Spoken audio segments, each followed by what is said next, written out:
Sup guys, day 2 of my cleanup after the build is about to go down. Yesterday I got a lot of stuff done. That's my lifelong project, and that's my daily, and that's my Drift Explorer, and those are trash. So I cleaned it up because we had it in a freaking dust lot forever, and this rhino lining did not take a single little bit of damage, which is awesome. Painted them tow hooks, painted that front lip black. Look at that. Would you just look at that? Na.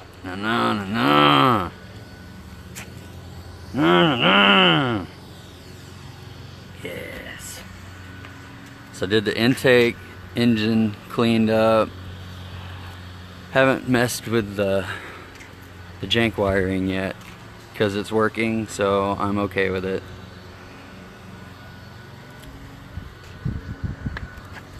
This flex tube that's going from here to the headers has a leak in it. I fixed it temporarily on both sides, but I painted these with black header paint instead of doing that ghetto wrap. Brake calipers, did all the bushings up front, made everything sparkly, clean. This is textured paint, so that looks like crap. I'm gonna have to sand that down flat and redo it. Looks like terrible, man. I'll start it up in a second, Rex. Hold on, man, hold on. Today, I'm working on the rear of the car. I'm gonna do the brakes, bushings, sway bar stuff. Whatever else I can fit in before it starts to rain. Finish painting everything under there.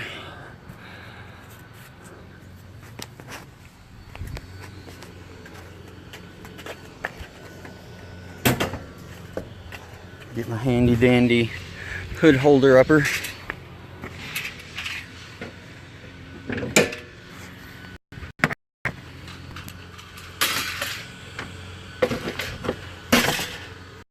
And boom goes in.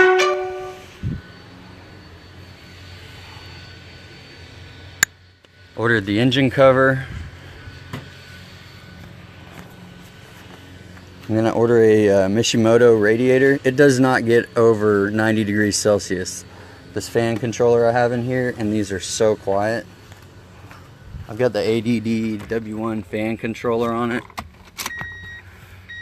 It's in Celsius, which is weird, so you're gonna kind of switch your brain to Europe. But you can set the fan speeds, and it tells you temperature and all sorts of stuff. That's my super short 1-inch ram air tube. Engine cleaned up real nice out of that truck. It was pretty muddy. Transmission though, that's a different story. The stupid neutral safety switch is causing nightmares. I hate these things. The plugs, they swell up over time. So any truck you pull these V8s out of, replace this. Just save yourself some headache down the road. This sits on the gear selector right here. And when you select your gear, this little cylinder rotates and tells you what gear, tells the computer what gear you're in. So this bolt holds it, and this bolt hold it right here. And once these get old, and if you tighten this down too tight, it crushes the internals. They're dumb, stupidest thing ever on these Chevy transmissions. But I keep having to rotate it towards the back of the car. This is the back of the car. So I'm having to rotate it like that to get it back into its spot, and it just won't hold. And the plugs are swelled up. I can't even hammer them in with a hammer. And this just, I mean, this is how it's supposed to be. It just goes bloop right in. Oh my God, that's gonna fix every issue ever. So that's the motor, yo. No, no burnouts right now, but I will start her up.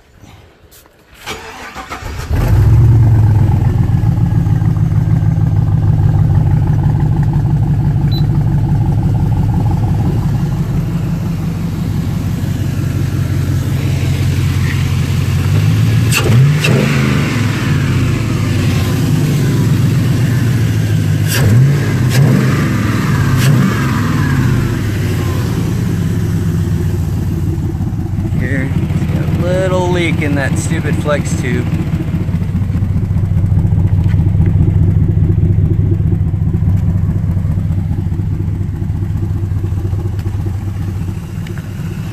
I think I'm gonna keep it. It's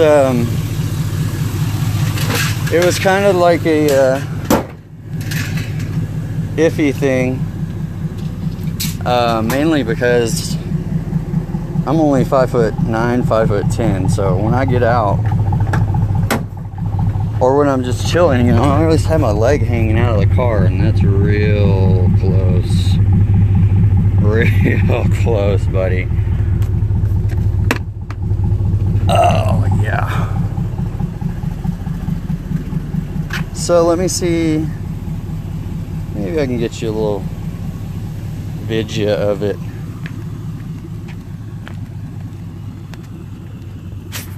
Let's see. Will stay.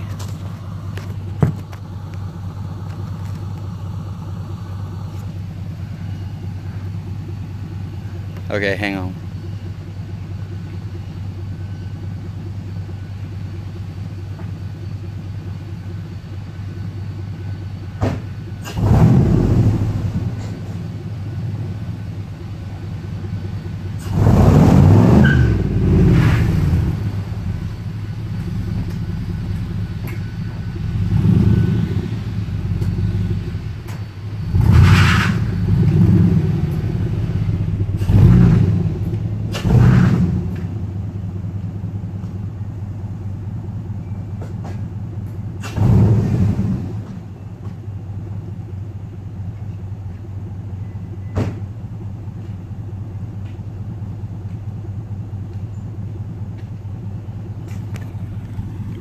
Isn't that cool?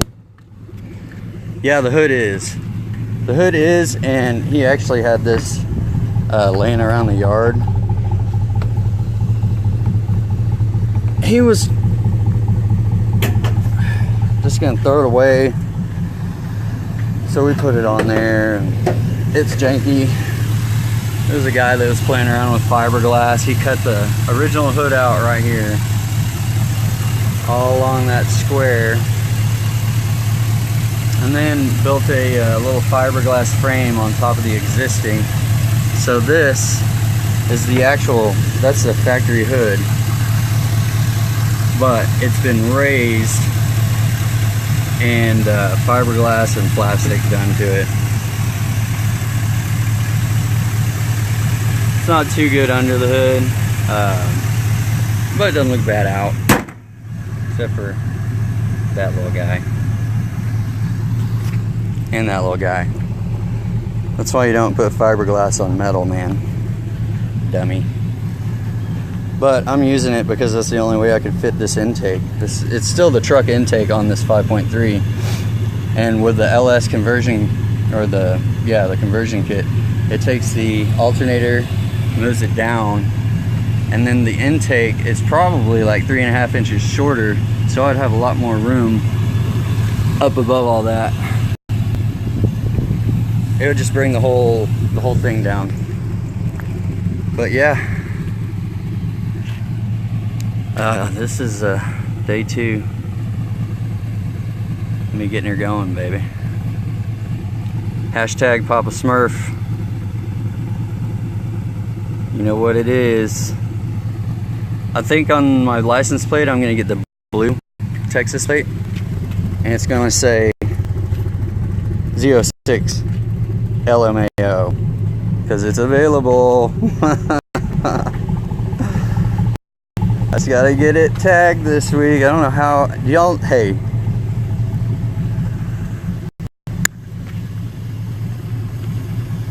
Do y'all know how I can get this inspected?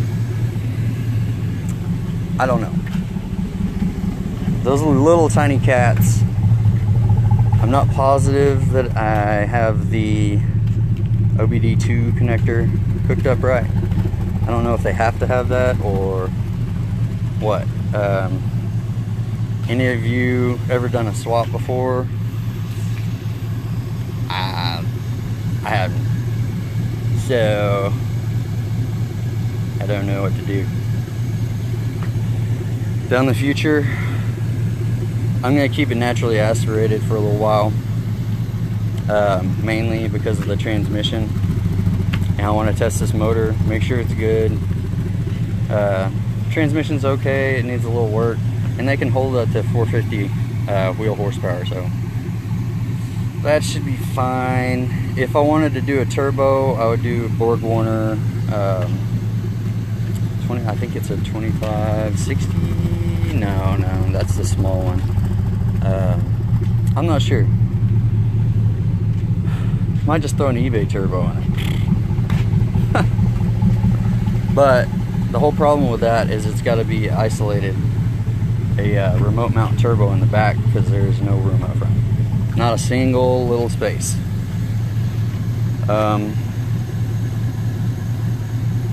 No, Texas is pretty strict actually. DFW, you have to have emissions and all that crap. But yeah, man, that was after day one of detail and cleanup, painting, and getting everything looking good. This is day two. Should be good. Gonna get a lot done. You know what would be really cool is if I put one of those Vortex superchargers on it. Then it would sound like a screaming baby.